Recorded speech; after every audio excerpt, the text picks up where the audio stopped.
Welcome to the Fear and Greed Afternoon Market Report for Tuesday, the 24th of August 2021, where in just a few minutes I tell you everything you need to know about what's happened in financial markets and the world of economics today.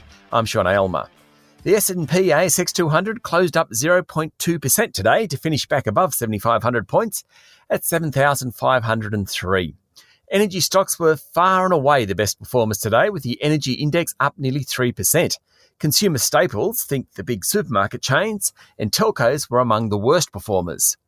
Among the large caps, the big miners led the way after a pretty tough few days. With the price of iron ore bouncing somewhat, Rio Tinto closed 1.6% higher today, Fortescue was up 1.3%, and BHP was 1.2% better.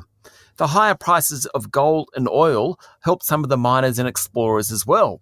Newcrest ended the session 1.3% higher, while Woodside Petroleum was up 3.3%. Several of the healthcare stocks were down sharply. Sonic, Fisher & Paykel, Cochlear and ResMed were all off, and Coles, Woolworths and Telstra were all much lower as well. The banks were mixed. The best performer of the top 200 today was Nanosonics, up more than 20%.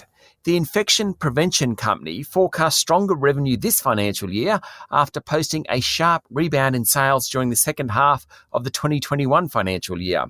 Unity and Hub24 were both up 8% on the back of positive earnings results, while Scentre Group, owner of the Westfield Malls in Australia, was up more than 7%. It posted a 28% jump in its profit for the 6 months to June, reflecting higher rent collections, though it did warn that current lockdowns were making things tough.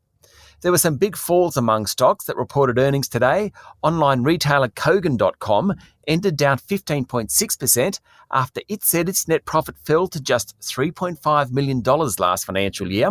The group's share price is now down more than 40% this year after soaring during the pandemic. Online sales took off last year, but then the group got stuck with too much stock and it's had to discount it this year. Construction engineering group Monadelphous Group was another poor performer after releasing its results today, down 14%.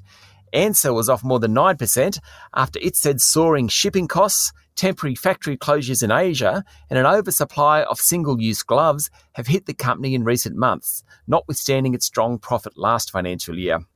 The Aussie dollar is trading around 72.3 US cents, just a touch higher.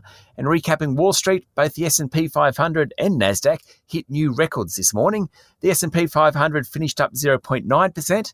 The Dow Jones Industrial Average was 0.6% stronger, and the Nasdaq was 1.5% higher. That's it for the afternoon market report for Tuesday, the 24th of August, 2021. Join me tomorrow morning for the Wednesday edition of Fear and Greed, and then for my chat to Richard Yetsenga, Chief Economist at ANZ, about the outlook for the Australian employment market and what's going to happen to interest rates. I'm Sean Aylmer. Enjoy your evening.